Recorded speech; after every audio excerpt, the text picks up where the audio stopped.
but we've never got the chance to rebuild a hypercar. But that was until today. This is the Bugatti Chiron Per Sport. One of the most expensive Bugattis ever made. It's a more track-focused, lightweight version of the Chiron, and they only made 60 of them.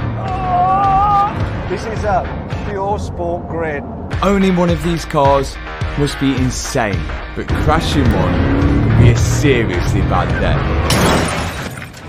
Now there's only 59 in the world.